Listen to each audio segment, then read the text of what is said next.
This is a review of the Tangzu Zetian Wu, or the Zetian Wu. I'm not sure how to pronounce that. And this is the box it comes in. It's a $164 planar IEM that I believe wants to take the place of the 7Hz timeless. First of all though, can we just take a moment to appreciate this anime? Now regular viewers are going to say, oh, now he likes anime? No, my friend. This is nothing like the anime waifus that you guys like with the disproportionate bodies and the schoolgirl uniforms. We've already established you're all degenerates. Let's just own it so we can move on, shall we? I actually think Tangzu's done it better. This is nice, this is tasteful, this has intrigue and mystery, and I kind of want to know what's happening in this anime now. But more to the point, why the heck is this box so damn big? Well, it's because this box contains within it this box. And you might say, oh wow, that is a large IEM case. No, my friends. This is a large IEM case. This is something different. Tangzu, if you're listening, I've figured out why you've put this in here. This is for all of you to tell your spouses and partners that yes, I have spent another $164 on another IEM, but really, I was doing this for you because look at this pretty box, this little lovely jewelry box that's so shiny and felt, and you can put earrings, and this is just for you. I did this for you, and you can see if that works. Look at that, audiophilia and relationship advice. You're welcome. Subscribe. Now what you also get in that massive box is a lot of ear tips. Balanced ear tips, bass enhanced ear tips, we'll talk about that for sure, and foam tips, which are made of not foam, they're just silicone tips. In fact, they measure the same way as the balance tips. So I've just got a lot of balance tips and some bass enhancement tips. Nonetheless, maybe that's just my review unit that came like that. Now the IEM itself is pretty comfortable in the ear. The shell is made to fit the ear quite well, unlike the 7Hz timeless, where even though the nozzle of the timeless seems a bit longer, it should fit better, but that body is a little bit wide. So for my size of ears, it tends to not wedge in there quite well. This one, on the other hand, just stays in there. The nozzle diameter though at 6.3 millimeters is definitely a little bit wide for my personal comfort. Your mileage may vary. It also comes with a 2-pin connector and a nice supple cable with no inline mic. Now the question that's burning in everybody's heart is, how does it sound? Well, compared to the timeless, you can see that there's a clear increase in bass response.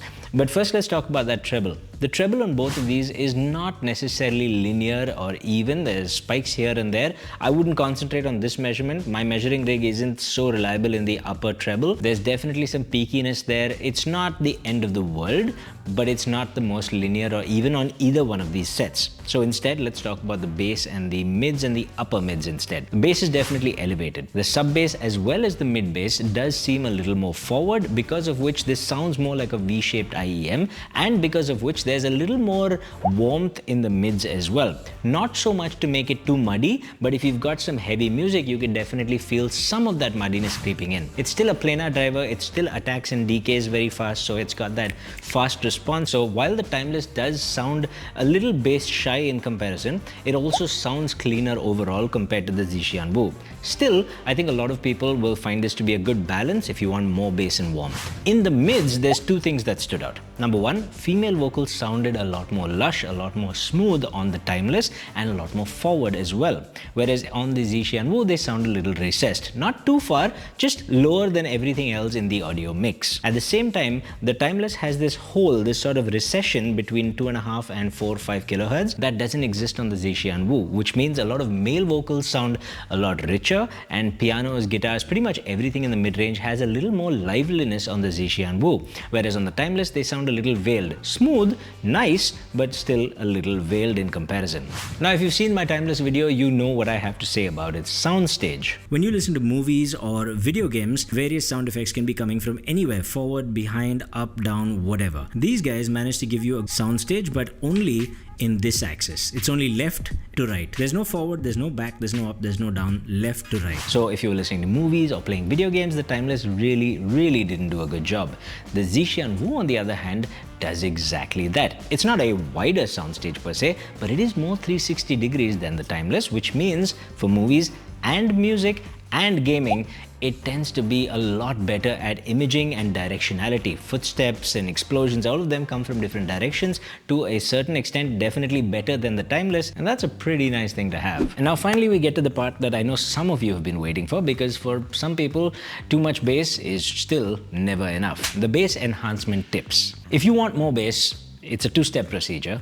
follow me now. Step 1 is to subscribe to this channel. Just, it'll work out. Trust me, bro. Step 2 is to not use the bass enhancement tips, because bass enhancement is not what they do. They're more a treble recession tip. Anything above 3 kilohertz ends up being recessed by about 2.5 dB. And because of that, what you get is a slightly more bass elevated sound signature, but basically a darker IEM. But what you lose out on, I think, is the richness of the upper mids and some of that treble extension. And I don't think it's for the best. My recommendation would be to use the balanced tips overall. Now, I gotta be honest with you, when it comes to outright smoothness, outright resolution and layering for complex music, I still think the 7Hz Timeless has a little bit of an edge. But most of the differences I'm hearing comes down to the tuning. And what I have come up with is basically you get the Zetian Wu, which has more bass with a little more warmth, but not enough that it adds too much to the muddiness of the mids.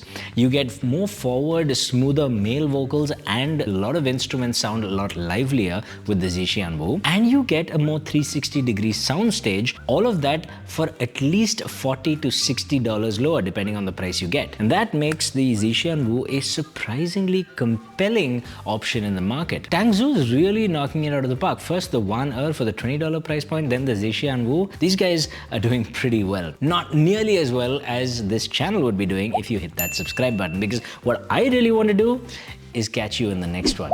Stay happy, stay peaceful, stay colorful. Namaste.